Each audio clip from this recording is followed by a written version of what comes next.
everyone. I'm Laura Mandel, J-Arts Executive Director, and I'm delighted to welcome you to Studio Israel, a series that gives a peek into Israeli life and society through art.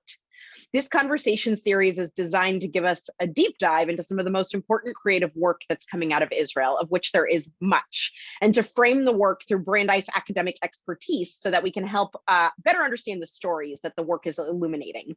This series is a collaborative effort, so I'm proud to welcome you all on behalf of course, the Jewish Arts Collaborative, the Schusterman Center for Israel Studies at Brandeis, the Hadassah Brandeis Institute, the Vilna Shul Boston Center for Jewish Culture, and of course, CJP Arts and Culture, who helped make this program possible. So today we are in for a real treat with conceptual artist Gil Yefman. I came across Gil's Tum series a few years ago and have been following ever since. Don't worry, you'll learn more about that shortly. Gil is represented by the prestigious Shoshana Wayne Gallery in Los Angeles and has an incredible range of work that I'm excited for us to explore now in conversation with the brilliant Shana Weiss, Associate Director of the Schusterman Center for Israel Studies. So a bit about Gil to set the stage. Gil creates sculptures, videos, performances, installations, and two-dimensional works that are process-oriented and are often developed collaboratively. Using soft materials like felt and yarn, his practice considers difficult histories while imagining the potential for individual and collective healing. He uses archival materials as points of departure from which the knitting process resembles writing. Text and context become textures, suggesting alternative interpretations to dogmatic translations. Gil holds a BFA from the Bezalel Academy for Art and Design and is the Rappaport Prize winner for Young Artist Laureate in 2017 and the 2010 Young Artist Prize by the Israeli Ministry of Culture. Of course, he's also had shows all over the world in Israel, the US, Japan, Germany, Sweden, and more. So at the end of the conversation, J-Arts editor of our new culture, digital arts and culture platform, Sarah Dower, will facilitate a question and answer period. So if you have questions, please hold them until then, or go ahead and put them in the chat and Sarah will be sure to raise them so that Gil can speak to them. So on with the show, Shana, go ahead and take it away. So thank you. Thank you, everyone. Thank you, all our sponsors, our tech support, and everyone who helped make today possible. But of course, thank you, Gil. I first encountered Gil, I was at the Tel Aviv Art Museum a couple of years ago, just sort of wandering around, and I saw Gil's art and I was looking at it and I had never seen anything like it, you know, and all of a sudden I noticed that there seemed to be some sort of donor tour, perhaps, that there was someone who seemed to be the artist, someone who worked at the art museum, and a group of people who very clear were sort of the donors or some sort of VIPs. And because I have no shame, I sort of hung around the back and accompanied the tour so I could learn a bit more. And after it was over, I just started talking to Gil once I realized that he was the artist, and we had a really lovely conversation. And we kept in touch. And as Laura said, he's been on my mind for a while, and I just knew we had to sort of be part of this series. So I wanted to start by just asking, you know, about how you came to think about textiles and knitting and fabric as your maybe primary or one of the most common mediums that they use, right?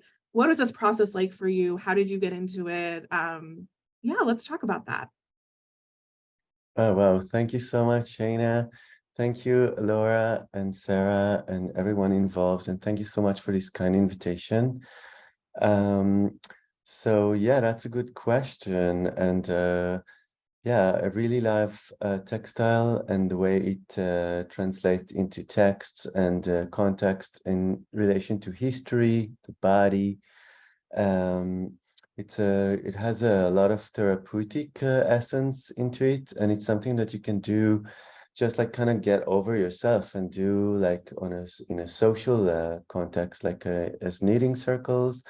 And it's something that people just relate to whether they like it or not. I mean, we either wear it or play with it as kids, and then you know, like the knitting and textile are just part of our daily lives. So that's why I feel very comfortable. Well, it kind of feels natural maybe to deal with trauma on a personal and collective level, and to kind of reclaim, imagery back to our day-to-day reality and natural habitat. Yeah. So And I also want to add, Gil, we already talked about this, but so often knitting, craft work, this kind of work isn't really considered quote unquote art, right, by the establishment. It's often associated with women, right, or other groups. So there's something really important, right, in reclaiming this. I would argue, I think you would agree too, right? This is sort of central. yes, definitely. Yeah. It has like this soft power into it, and then I also, as a transgender, feel very excluded from the bon ton kind of um, uh, social status, you may say. I don't know. And then the otherness of being as such, like just clicks with the method of textile making and going into the fibers. It's kind of also, I mean, I think it relates to the way that Foucault looks at language and like the patterns of thinking and the patterns of behaviorism, whether it's like personal, social, and so on. And also Deleuze and Guattari, they tell about like the rhizome, and that also has to do with felting very much, and like something that is more scattered and Yeah. like, loose. Yeah. One of the first things I noticed, both when I saw your exhibit in Tel Aviv, but also looking at your body of work and preparing for this, is bodies, right? That there's all these bodies in your work. And a lot of times they're body parts, right? And they're very real and very embodied, right? To use an imperfect term, but they're often separate, right? And of course, this brings up so many things: violence, trauma, protection, right? And like amulets. Um, can we talk about the role of your body, or bodies, I should say, not necessarily your body? And I thought especially one of your exhibits, Tum would be a good way to do so. Great. Thank you so much. This is a very good component of the work, because we all have like body issues, whether we like it or not. And I mean, society puts us in that position. And so we're being told like, you're not good enough, you're not beautiful enough, loved enough, unless you change this, that, like external, shape of your body and status and whatever. And consumerism has to do with this and everything.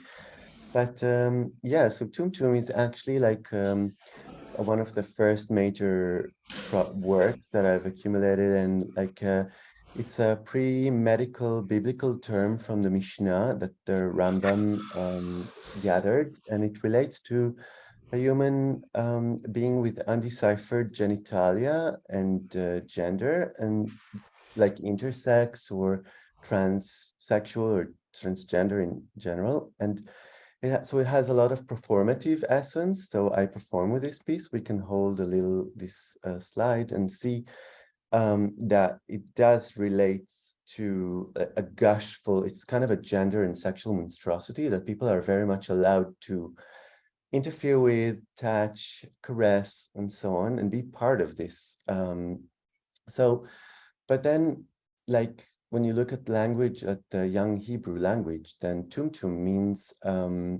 just stupidity. So the work was originally was created for an exhibition that dealt with aspects of human stupidity at the Petah Tikva Museum, and then later it evolved into it participated at Louis Vuitton, and here we see it at Ron Feldman Gallery and Smack Melon and so on. So it's very much kind of celebrated piece. What was it like? Like, how did people react to it? We saw a little clip of it, but like, how did people react to it? Well, at first they were very much timid and kind of didn't know where to put themselves in relation to that, and I can totally understand. I mean, but then, I just realized that the way I also treat the textile making is like writing, right? It's like the string of thought that connects And with the needle, which is like really in the size of a pen, I actually create syllables, letters, and then whole sentences that encompass the whole object. And so you could also refer to various point of views or evidence and so on. So, that kind of interesting that every person has a different connection point, or, we are all connected with this scheme, and they're just transcending time and space, actually, and culture. Yeah, one of the things that struck me right away about your work, both as, personally as a Jewish person and thinking about, Israeli society, is of course the specter of the Holocaust, right? It looms, it's almost like a present absent, right? It looms so large, and yet, especially as survivors, really unfortunately have really started to die off, right? It's this sort of thing that's there. And I was really struck by another exhibit of yours that I saw, Kibbutz Buchenwald, that I think says some interesting things about that, or tries to think about that. So before I say what I think, maybe let's look at that a bit, and you'll explain this piece and talk it through with us a bit, and then we'll talk about it a bit more.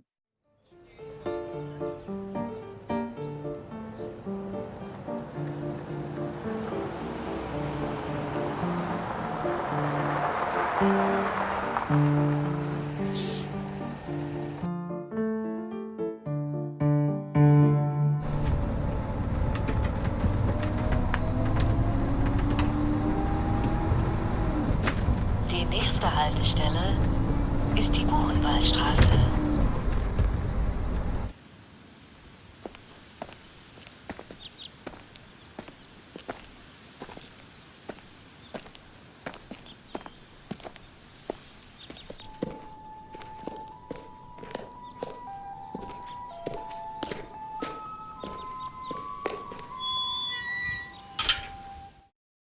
So the video, basically what we saw was the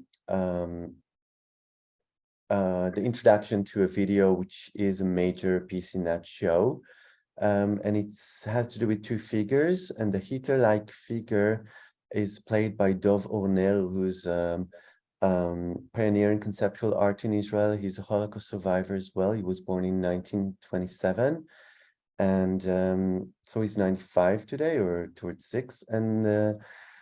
And he plays not Hitler, but the character has to do with like combining his dad that was murdered in Auschwitz and Hitler together. So it's kind of putting the poison and medicine right together, and kind of reflect on that connection of the perpetrator and the victim in one go. And the other persona is played by myself. Her name is Penelope, and she's also like a very round figure, has to do with histories, minor histories, Africa, the first genocide of the 20th century, which took place in Namibia and so on.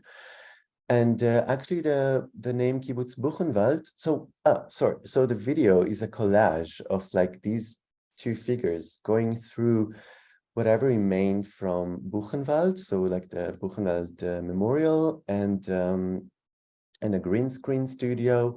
And it kind of uses the power of imagination to connect the gap between memory and history. And the exhibition takes its name, Kibbutz Buchenwald, from a very short episode from the history of Zionism, basically. So a group of survivors, 15 survivors from Buchenwald, who were just kids, so they were very much concerned about the future of the youth of Europe after World War II.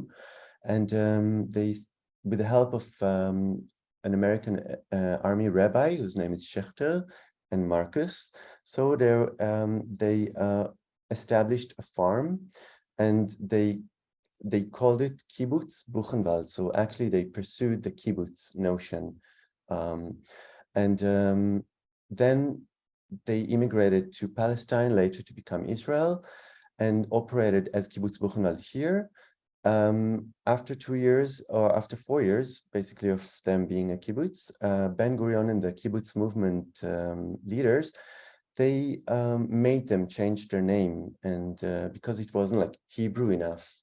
But we all know they wanted to focus on like bravery and not like on being survivors from the camp, which of course to me is bravery. And so it's all about alternative cultural heroes. And then they chose the name Netzer Chaim, and then later with the joining of Givat Brenner kibbutz, they received the name Netzer Sereni, which is operating still today. So Netzer Sereni has the archive of Kibbutz Buchenwald, and that was like the name of the exhibition and the context where I acted and collaborated with Dovor Ner, Kuchinate Collective, which is a collective of African asylum seekers, women, and Lilach Neistat also helped us with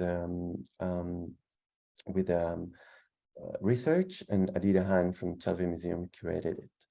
And that was part of the Rappaport Prize. So I think a lot of it connects to nature and gender, and like nature in a sense of romantic nature, but also like human nature, which could be totally opposite to that and very destructive.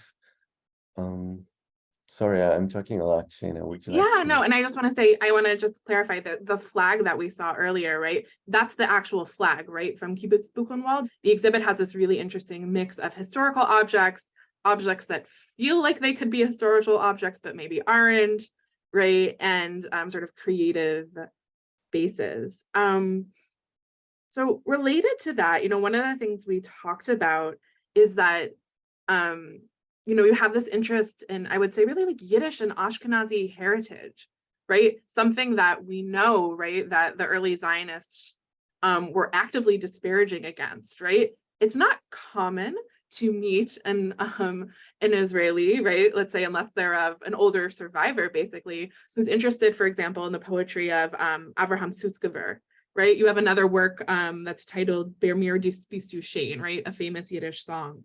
So I just wanted to ask, first of all, how did you discover these people, right? This is, again, it's not part of the common discourse in Israel. And talk a bit more about the sort of world of Yiddish and Ashkenazi heritage in your work. For sure.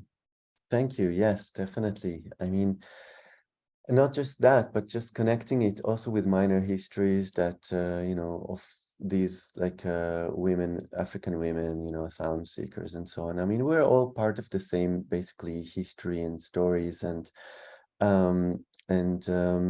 well, the Holocaust survivors, I mean, they were considered to be like, they were even named soaps because they were very much disliked by the native Israelis that were very preoccupied with their fighter imagery and like being machoistic and so on. And they couldn't even tolerate them. And they kind of asked for their moral, they questioned their morals and so on. So I felt the need to connect and to kind of give it a second thought, and to really to shift hierarchies and bring both the nowadays victims of persecutions that are part of my daily environment, like in south of Tel Aviv. My studio is next to the studio of Kuchinate, and then I asked them to host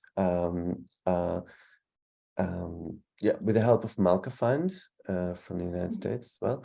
So they could host and manage a knitting circle to which the audience were invited, and also we did it with Amcha here, like Holocaust Survivors Social Club. And so 265 volunteers came and knitted with us this hedgerow, which actually has to do, that's how it looked. It was very beautiful atmosphere. And the hedgerow actually takes its inspiration from a document from 1943, where Rudolf Hess, the commander of Auschwitz, instructs his troops to bring plants, trees, and shrubs in order to create a green belt that would cover the way to the crematorium.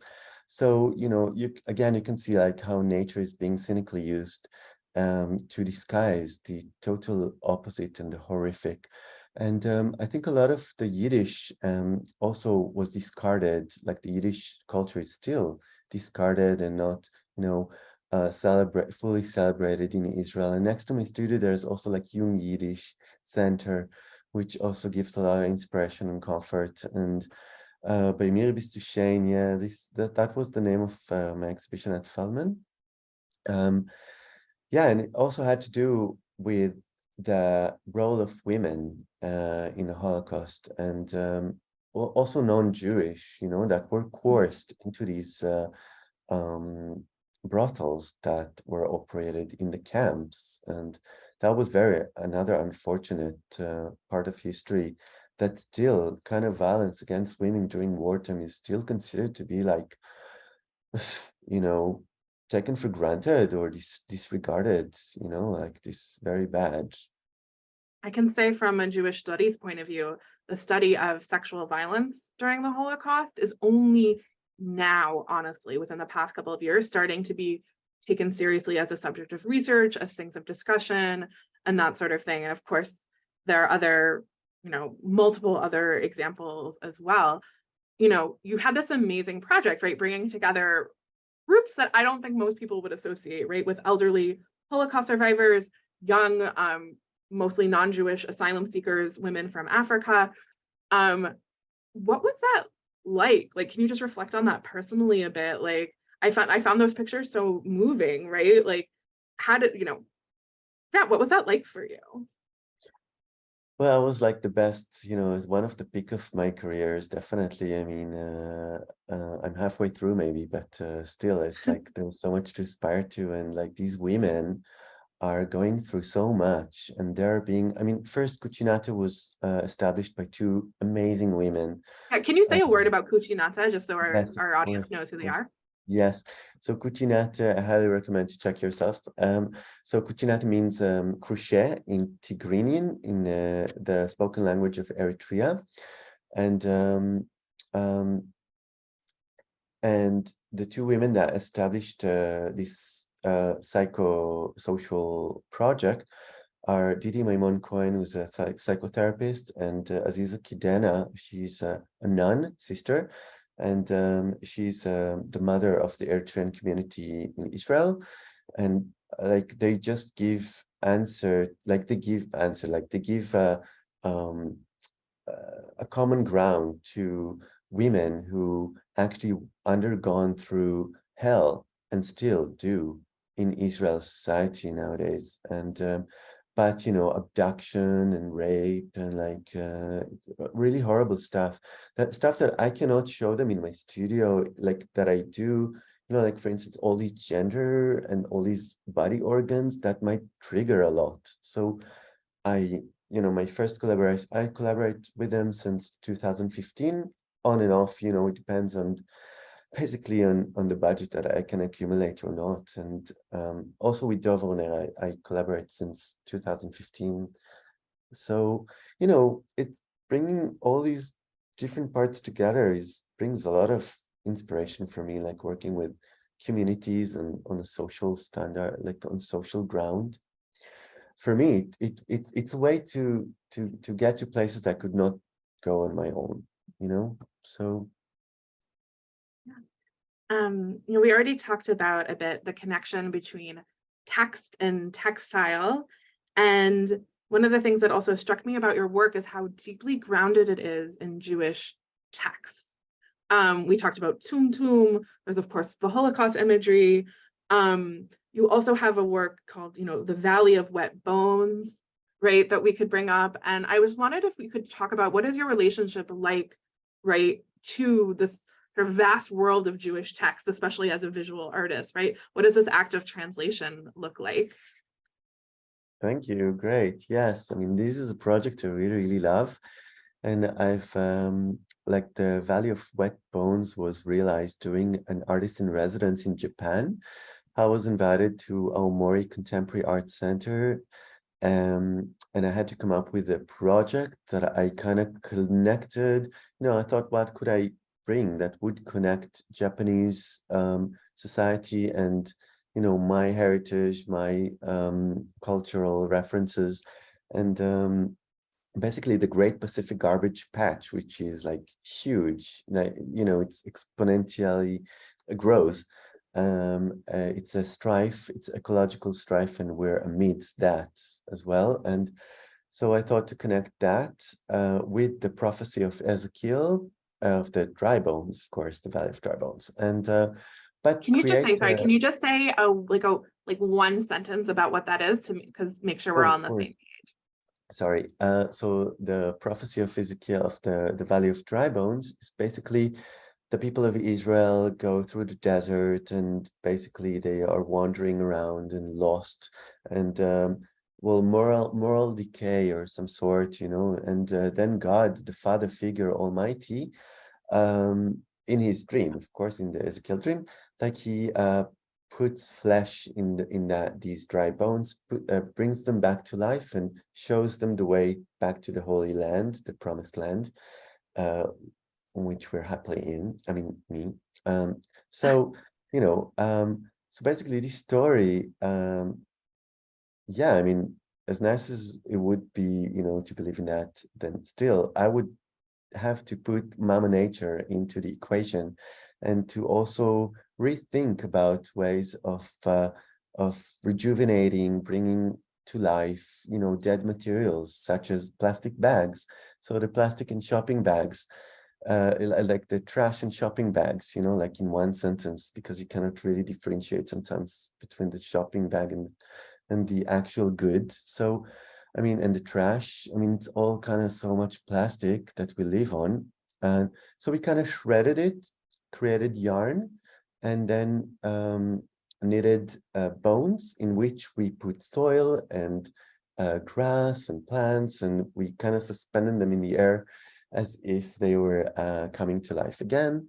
And I have to say that the Japanese group of women that we worked together, they were so, like, that was such an amazing, again, such an amazing experience, because not everyone knew each other and or were fond of each other, but through this process, which was labor intensive, then like they came to know each other better and created very beautiful friendships. And yeah, and so for me, it's always like reading like into like dogmatic text and kind of bring out value from it, like alternative value.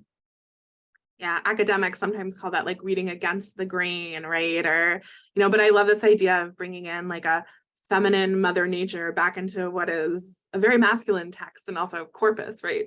It's not news, right, that the Jewish body of text is very male in a very, standard way. So related to that, one of the things that really struck me in your body of work is this performance piece called One Summer Evening, which is sort of in tribute of a very important Israeli poet, right, Chaim Nachman Bialik, who sort of, if you know like one Israeli poem ever from like your one class or whatnot, it's from this guy.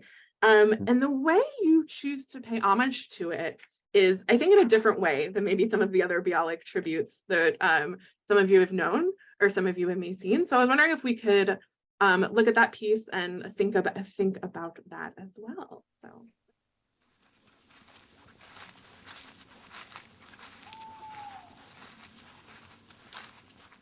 ובנות ליליות זקות שוזרות מוזרות בלבנה, חוטי כסף מזהירים, והן אורגות כסות אחת לכהנים גדולים, ולמגדלי חזירים.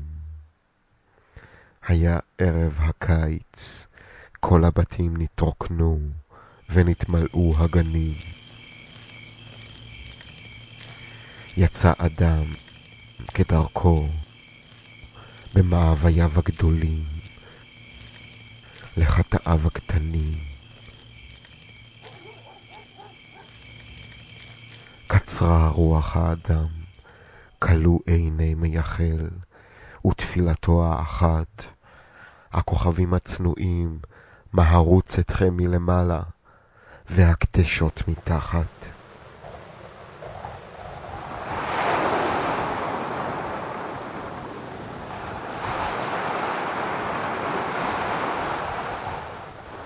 ובגן זה החלה נגינה קלה, עוללה, והגן כולו ננער. ומבין האילנות הנה השחיר זנב צעיף, והלבינה כנף סינר, וכסרסורי עבירה קורצים, רומזים, כוכבים, ועיניהם פז טובעות.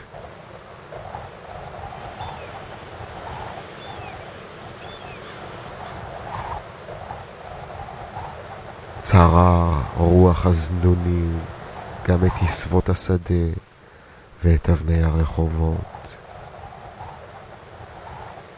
ומאמצע הנהר וממרומי הגזוזרות ומאחרי הגדרות בא צחוק, ובחלונות מורדים וילונות וקווים הנרות. הס, השאר נתן ריחו, זולל סובע העולם, יין אגבים עברו, והוא יוצא מדעתו ומתגולל בקיאו ומתבוסס בבשרו. ובנות ליליות זקות שוזרות מוזרות בלבנה, חוטי כסף מזהירים, והן אורגות כסות אחת לכהנים גדולים, וילים גדלי חזירים.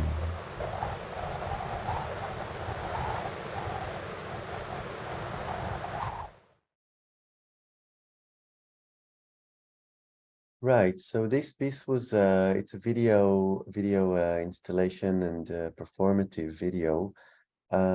I played both roles of the believer, like the Orthodox believer, and a sex worker that is like has this alternative dress, like a kind of biblical dress.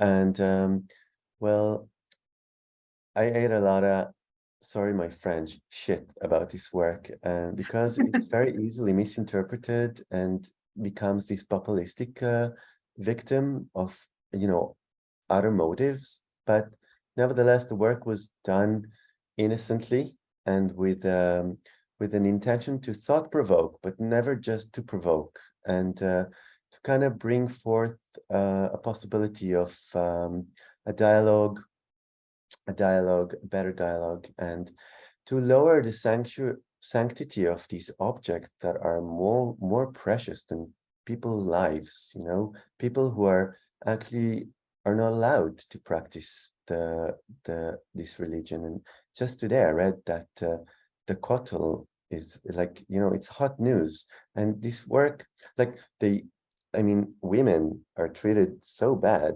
in nowadays, like in terms of Judaism, and so, you know, faith is something that should be free for all to practice. You know, I'm a believer, and so as much as I have deep respect towards the religion, and still I, you know, followed Bialik, who wrote this poem more than a century ago, and it's a poem that is all about the hypocrisy of the Orthodox society of his time, that on one stand, like, you know, they believe it does the right thing, dress the right dress code and so on, and do the mitzvahs, but he actually waits for the Shabbat to pass in order to go to the gardens and have his ways with hookers and so on, with sex workers, sorry, like it's not, so basically I always feel the need to identify with the outcasts and to kind of shift point of views, and yeah, to give it a more, you know, even a playful, like visualization of this poem. And I was a transgender, like a transsexual at that time. You know, I'm just a transgender now, but I used to take hormones and appear as a woman, and as and then I was constantly harassed on a daily basis by you know, and I felt like, oh no, I must do something, and I want to do something, and I had to. It was a time I was kind of trying to escape art, really, but I failed. So I just now fully committed, you know, more than ever. And yeah, so I'm very proud of this work. I think and it was made like this. And thank you, Eranzo, for reading this poem so beautifully. And yeah, I mean, I would love to answer some questions maybe, but it is what it is. Yeah, no, I find it so powerful also, like thinking about that poem, right? Like, as Bialik does, right? His object of critique, right, is the Orthodox society. But what if we thought about the sex workers, right? This person visits, like, what are they experiencing? What are they thinking, right? Again, the sort of reading against the grain, taking from the margins and moving that to the center is just something I found so powerful in this. And that, yeah, and of course, it is shocking, but it's not shocking for shocking's sake. It's shocking with a very deep engagement, for me at least, with Jewish tradition, Israeli history, that I found really, really moving. We are moving towards the question and answer period. So I want to end with me. I'm going to end with, what are you working on now? I know you just got back from Berlin. I think, right, you were in Berlin most recently. I was in Frankfurt. Frankfurt, I'm sorry. No offense to That's right. No offense to Berlin. You were in Frankfurt. Very important for German Jewish history as myself. If you could, just what are you working on now? What does sort of the future hold? And then we'll go to questions. Sure. I just want to come back a little to the making of the One Summer Evening. Yeah. Sorry, just to mention that I would never like burn a holy object, or I mean, or hurt it in any way. The tefillin was made from cardboard, and it's so easy to just because the real ones were also very small, and like I couldn't get a hold on that, and I didn't want to, because it's all about symbols, and symbols have so much power, and people just are affected that easily, and I don't want to create too much attention. I would rather affection, and this kind of work was very potent and very very crucial at the time. It still is, I don't know, but yeah, anyway, so I'm working towards always looking ahead, right? So I'm glad to share that I'm going to have my first solo show at Shoshana Wayne Gallery during this summer. Yes, so much to prepare and to hope So for. that will be in LA? Yes, that will be in LA. And I'm currently working in the realm of disability studies in Israel, in this Mifal Hapais and so on. So I'm pretty busy. Oh, and I just had a big ceiling installation at the Chiria Recycling Center. So it's like the largest trash dump of Israel. And I'm so fortunate to be able to work in this sphere and to, We'll talk about this trash dump exhibit, because I don't think we would usually think of trash dump as a place to put art. That's So, true. Gil, if you want to tell us about that. So that's a very good point, because it's not like a sterile space, not like a museum like. So a lot of visitors from all ages, from all walks of life, and it was such a great opportunity to connect on that vast on this large common ground, and to create something that everyone can do and can pass on to one another, and to act within. So it's kind of a poetic act of resistance to our compulsive consumerism and so on. I mean, 70% of the trash that we dump on Earth is plastic bags, and like so it's still going on. I mean, it's a real war now. I mean, with our devilish functions, So did they invite you to do this piece? Yes, Like, yes, how yes. did It it? was an open call, actually, and I think more than 100 artists applied, and I'm so lucky to be chosen. And Adi Kutieli was curating that, and I must say it was just a pleasure working in this place, and it was a good commission. I mean, it was great, very rewarding in every sense you can think of. Wait, so I just want to make sure people are then sort of almost knitting with plastic bags, right? Or knitting with material made from Not plastic almost bags. completely. Yeah, Yes. completely. Okay. Yes, I can demonstrate maybe, but Yeah. I mean, it's very Right, but I was easy. gonna say, so it invited the public to like be part of the process, and that's really Absolutely, interesting. yeah. The more the merrier, definitely. I mean, Yeah. that was also so powerful at Kibbutz Buchenwald because it wasn't such an easy story to take, and also Mhm. like the kind of political climate was not the best. Not that it's amazing now, but you know, Yeah. it's like it could always get worse, right? And so having already so many people engaged in part of the creation of the exhibition gives a lot of power to the exhibition and jumps it, like it kind of um give it a you know a better grounding into reality. Mhm. Yeah, I think that's a perfect segue. I'm gonna pass it over to Sarah. Thank you, everyone. Thank you. I wish you could see everyone. Yeah. I mean, Um, yeah. well, thank you, Shayna, and thank you, Gil.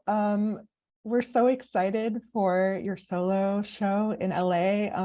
Someone was wondering if you could name the LA gallery again because they missed it.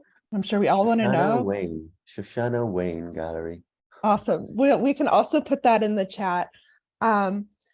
But I think what you were just talking about with Shayna, and you touched on a little bit before, is how I think the question really is, we're dealing with a political climate, at least here in the US, where there's a lot of talk about censorship, which I'm sure is something you think about in your work as you're exploring, things we cannot accept as a society, as a people. And I'm curious about how your work has been received in the different places you've been exhibited, Japan versus Israel versus Berlin, Frankfurt. And if you've come into any situations where you had to think differently based on the culture you're in, or if you learned anything about the culture you were in and in sharing your work. Sure. Wow, what a deep question. Thank you. I mean, it's an ongoing process, our cultural differences are there, and of course, my best intentions are there, but from the moment on where I create a piece and it's on its own, then that's it. I can hope for the best and expect the worst, basically, and which is fine by me. But I do get a lot of good reactions and inspiring insights, and every time it's from a different, unexpected angle, really. It's like, I think being a transgender was also very helpful to kind of get not the best reactions where you actually hope, like you actually expect, and then on the contrary, get the best reactions from and encouragement from people you would never think they would like you. But so as long as my art make people think and feel even better and communicate, and that's where I'm so happy, and yeah, wandering around the world is very helpful to get a better sense of existence, just as a human being, which is not taken for granted. I'm very happy. And a lot of folks were curious about the participatory process of your work, and specifically the process at the recycling center. And the question is, did you engage with the workers there? Were they a part of the process for this piece? And if you could talk a little bit more about that. Yeah, thank you so much.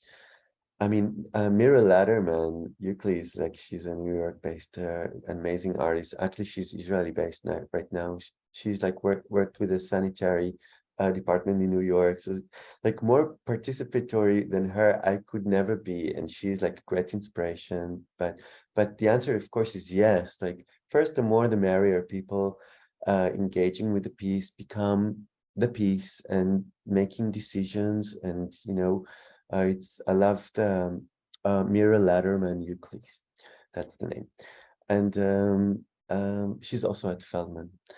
And so, yeah, I mean, the workers at the Ecological Educational Center, of course, and like the education department, of course, you know, and everyone. So yeah, it really gives an added value, definitely. I mean, for me, it's amazing. Some things I do like to do on my own. So I think that it's good that there is, you know your, role. And I mean, it's nice also to lose yourself. I mean, of course, how can you not? I mean, but then also kind of as a control, I'm a little bit of control freak myself sometimes. So, I get a hang of, like, it's all about balance, right? Yeah, let's end there. That's I'm great. just kidding. Bring on the questions. Oh my goodness. I'm wondering, because of your ecological work and the center of your work being about, climate change and the environment, if this has affected like the materiality of your other work, whether how you think about past work, how you're thinking about future work. And I also would love if you could describe, because we're not in the room with it, like the feel and the texture of the plastic bags, for example, versus the softness of what you've worked with before. Thank you. Thank you so much for this amazing question. Yes, it has a lot of influence. Like climate change has a lot of influence on my choices of and so I would say time-consuming, labor-intensive work that I just put a lot of effort on just one object, that is also foldable, so I can like ship it very easily and not spending too much, like not just the money, but just like the fuel and everything, And so I do want to work with, or like um, um, I love working with like organic materials. Think about substantiality and the labor intensive, and to raise awareness with my work. Like it's never just the object; it's always like the process and who is involved, where is it shown, and so on. I mean, the plastic bags are toxic, very much, and they're also not last forever. I mean, it decomposes itself. Some of the installation already, it decomposes itself on the people's head. And some collectors always also find it disturbing. Like the collectors want their art to live forever, and nothing lives forever. I mean, I don't know what kind of wish is that. I always try to insinuate, okay, you will not last forever. Fortune will not last forever. I'm not going to last forever. The art is, and sometimes, yeah, I do feel, I don't want to sound too harsh, but sometimes I feel like, just stopping manufacturing mechanism is a great cause for, like, is great art, So, and I'm not the first one to invent like self-destructive art. I mean, yeah, just, maybe if I wasn't knitting, I would do explosives. Just a joke. Just a joke, but that's also an intervention in itself, and so much of your work has to do with intervention. It's interesting. I think there is and someone in the comments, tell me the name of it. There's a Jewish way of getting rid of things, getting rid of ritual objects. Yeah, please continue to send in questions. Yes, thank you, Shayna. Yeah. Yeah, so True. even in Jewish tradition, there's ways of thinking about this and how things should decompose and just like Absolutely. people. I must add the Dov Ornel, whose work is so amazing, and we're like, I wish there would be like a great archive online that people can actually check and easily connect with. But he's like Geniza, and the ecological aspect of his work already since early 70s is so potent and so inspiring to so many people in Israel and beyond. I mean, his work is so, he's a really real mentor. I mean, he's amazing. Wow. Oh, this is a good question. What was the first thing you knitted? Also, Oh who my taught God. you how to knit? Yeah, well, although my grandma and my mother did knit or do, I didn't learn from them. I was actually during um my work at this Jerusalem Cinematheque that I started to knit, while I was an usher there. But basically, on my first year at Bezalel, I created a Mike Kelly's piece without knowing who Mike Kelly was. And Mike Kelly, another amazing LA artist that is working with soft materials and like the uncanny and so prolific. And so I think soft materials, I mean, I took all my childhood dolls, made like portraits like of them, and then reassembled them, or like really unraveled them, and then reconnected them as a punching bag that was hanged from the ceiling, and along with their picture around. And yeah, I was like struck by his work. And yeah, and let me tell you, maybe um um like I'm not I'm ADHD without like the stamp, and yeah, so people cannot see maybe, but I am. So actually, as soon as I start to knit, it's like another sense opens up, and I know where I'm coming from, where I'm going to. Everything makes sense in a way, even if it's total madness. And it really, really soothes my nerves and brings out more meaning to my existence. Mm. So yeah. Uh, um, I was wondering if you could talk a little bit more about other artists,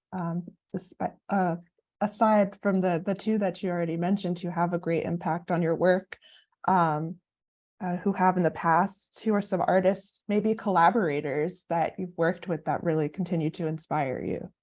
Yeah, so Dover Nair for sure, and hopefully for many more years. And the Cucinate Collective, of course. I mean, they're so amazing, and you know, um, so a lot of artists that I love actually died. Lee Bowery, is an amazing artist, like another pioneer. And just now, Vivienne Westwood recently died, and she was so fond of Lee, and like took so much inspiration from his designs and his relation to the body. Um, so strong, he would do stuff only he could wear because it entails so much pain and so much like embarrassment, and stuff like that. So yeah, Paul McCarthy is another great artist. But again, like there are so many. I mean, Louise Bourgeois, and her exhibition at the Jewish Museum in New York recently, like last year, was just amazing. I was in relation to Freud. Annette Message, like a lot. Also in the Israeli realm. I mean, as Laura told, like there are so many great artists around here, young and old, and like from all, from various backgrounds, and just amazing to celebrate this year. Mm. Just And wish we had more institution, more money, more market, that keeps things going. oh, But don't we all? all the artists never give up. Yeah, and it's so interesting for those who are watching. If you don't know Lee Bowery's work, you definitely need to look that up right now. I see so much. I see how he's inspired your work, and what we've seen here today. And I guess I'm wondering, in thinking about queer art and queer artists, what is it like, being a queer artist in Israel today? Well, it's not easy to be a queer anything in Israel today, least of all an artist. I mean, it's like, it's not easy to be a lot of things in Israel, you know, just having to, serve the armies, pay taxes, the usual and stuff, like all the things that we love to do for our countries, and but we still don't get basic rights back, like bringing up kids and marriage and on apotropos and everything, like it's just basic human rights that. So people actually do the duties, but they don't receive the rights back, and this is a shame. Like this doesn't supposed to happen. So, but yeah, there's still so much to accomplish. So again, without being too salty about it, or bitter, let's just put some music and keep on dancing to people's faces, like not like happy happy joy joy stupidly, but although that's also nice, but just like to keep our faith and to act with our integrity and not giving up and not be afraid. And yeah. That's wonderful. Thank you so much, Gil, for this conversation, for joining us, and also for all the work, the art that you put out into the world. It's so important, and we're looking forward to everything that is to come for you.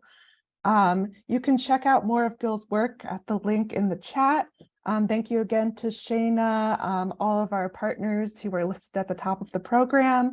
And if you're looking for a recording of this Studio Israel, next week we will have a digital version out on YouTube, so you can revisit it as much as you'd like. And also it will be on culture.org. That's KOLTURE.org. All right, thank you. Thank you so much, everyone who participated. See you soon, I hope. Yeah, see you soon.